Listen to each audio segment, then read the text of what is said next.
Hey guys, it's Jan, Not a Real Farm. So as you can see, we've got a lot of different things that we can probably start transplanting right about now. And one of the things I'm going to do today is I'm going to transplant one row of this corn. Now this corn here is actually a blue corn that I'm going to be growing here inside the greenhouse just to see how it does. And I have the perfect spot for it, so I thought I'd take you along and let you see where I'm planting it. So I've got the perfect spot over here. This corn doesn't grow very tall, so what we're going to be doing is I'm going to be trimming down my Japanese burdock because this always needs a trim. I would say probably once a month, just to make sure we keep the leaves in check. So usually I trim out the bottom leaf, and then I'm going to be putting the corn, just the one row of corn. There's only 10 stalks of corn. It doesn't grow that tall, so we're going to be putting it just inside here, and we're going to be letting it grow in my little bin. Okay, so I found my clippers. That was a tribute to Miss Lippy. Miss Lippy, if you're watching, I tried to do my best southern accent this morning. You let me know how I did. So we're just gonna clip this down. And I guess you could probably tell, guys, let me just drop these, why this would be almost mistaken for rhubarb. It actually does look like rhubarb at the end. It's even got the little red striping.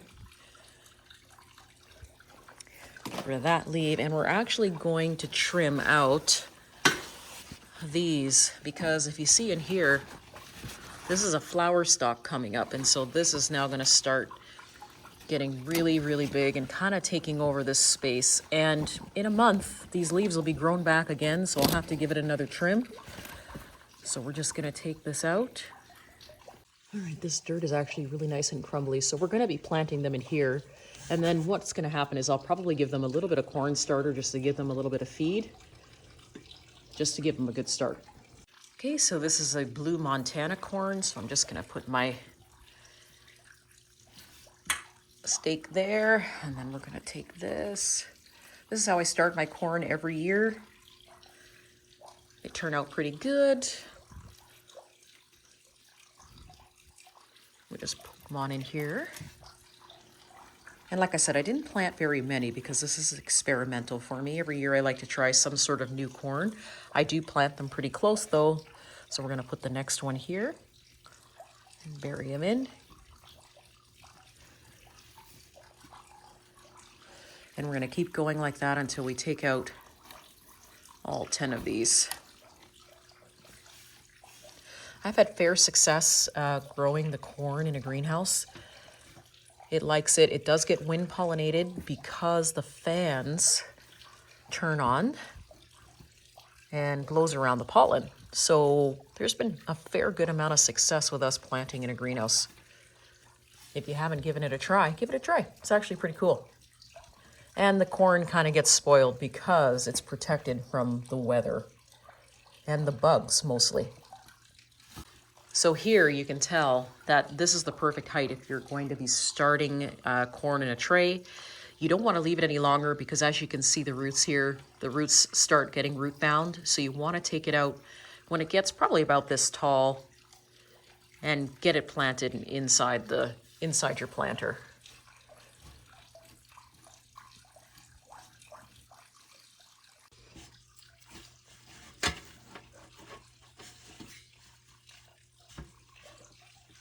And we've got one lonely guy here, so we'll put him in the middle.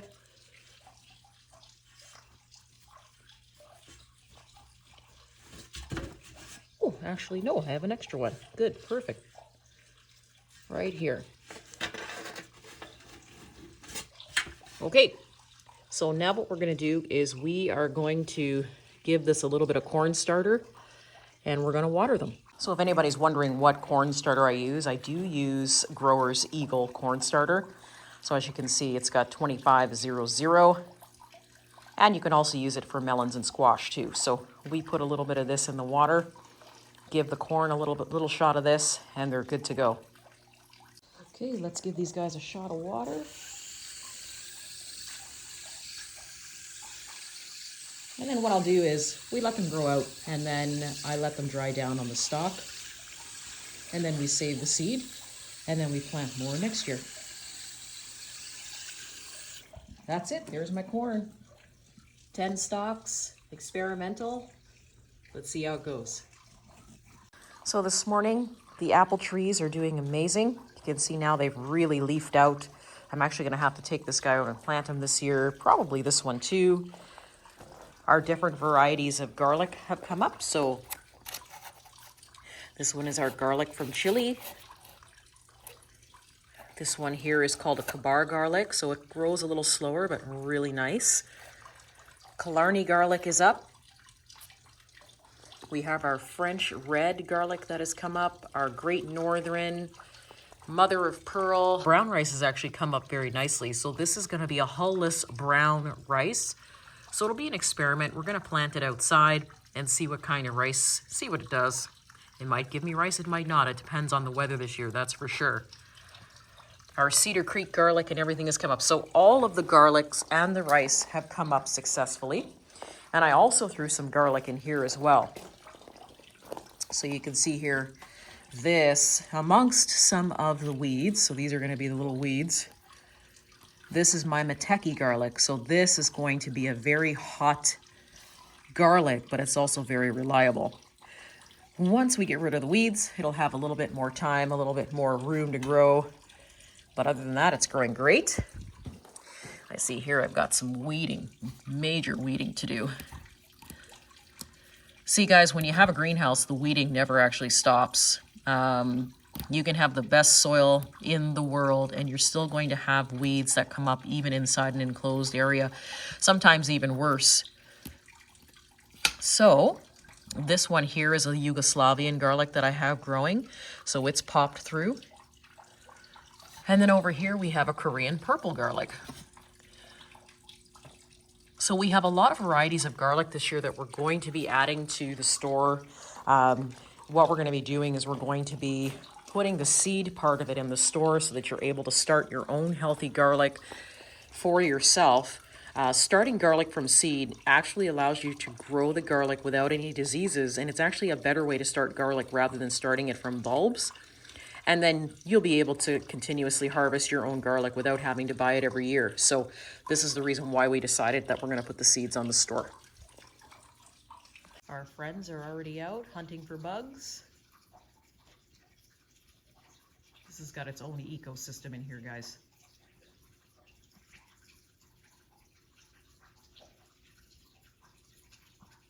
He's saying, good morning, leave me alone, right? Moving right on over, here we go with our blackberry flowers. These are beginning to bloom.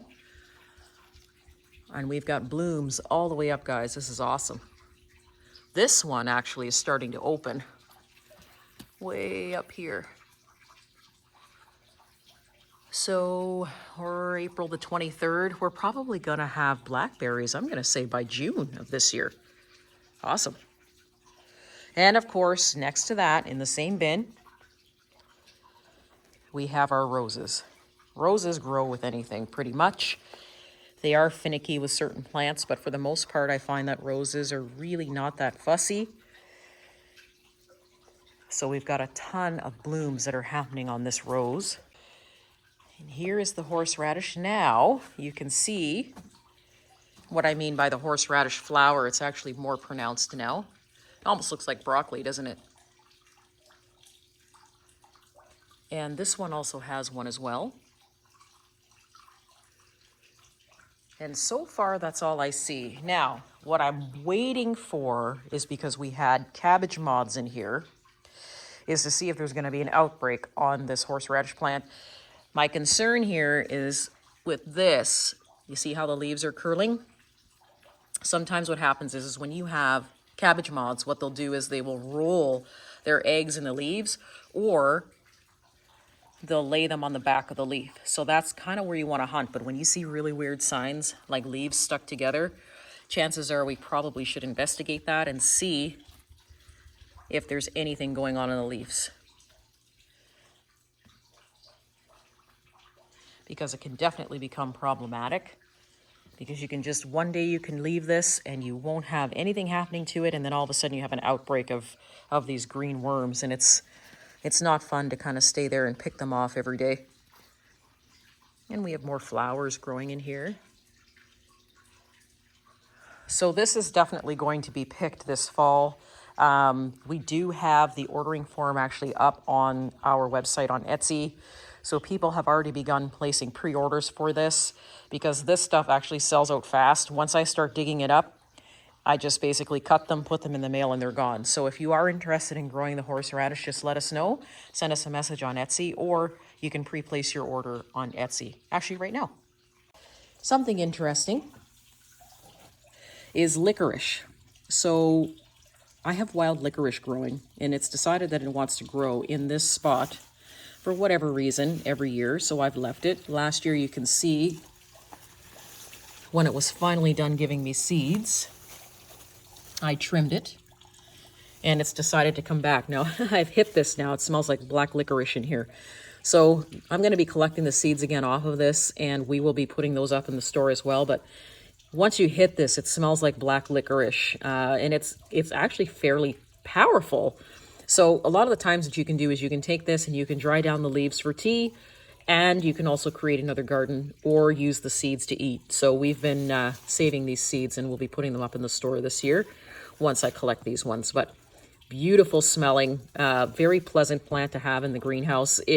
Am I going to leave it in the floor? Probably, because it doesn't necessarily take over. It's not spreading.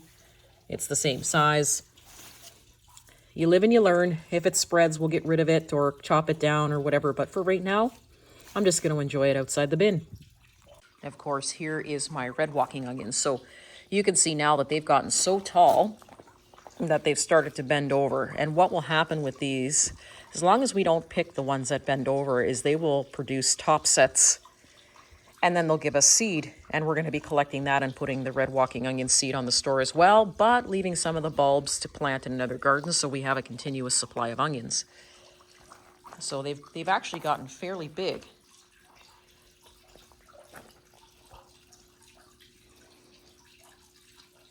You know, one of these will do almost a whole tray of nachos. We found that out the other night when we made them. So if you're interested, we definitely will be putting that up on the store. We've even got new guys that have started this year, but you can see they grow fairly fast. You're never going to be without green onions. And an update on the grape plant. So here we go with the flowers. Flowers, flowers, more flowers. They're actually more predominant now. You can see just how many clusters are on this one vine. We're going to keep an eye on that because you don't want too many because it may make the grapes smaller. So we want lots of clusters, but we don't want so much where it keeps the grapes at a minimal size just because it's going to put out too much energy. But they are just everywhere down this down the vine, so we're pretty happy with that. And then slowly, slowly coming up, we've got spinach. So everything is growing really wonderful in the greenhouse. It's holding a temperature steady of about 70 degrees in the daytime. So most likely the spinach and the lettuce will be short-lived in here, but we can still try. We do that every year. It lasts in the greenhouse about 2 weeks after we get it in there. And then we start planting outside. We do succession planting. So very happy with how things grow in here. So that's it for me today in the greenhouse, guys. Just wanted to give you sort of a quick rundown as to some of the things that are starting. And now we're going to be able to plant pretty soon and transplant. Thanks for coming along with me and planting the corn. I hope everybody has a fabulous day. See you soon.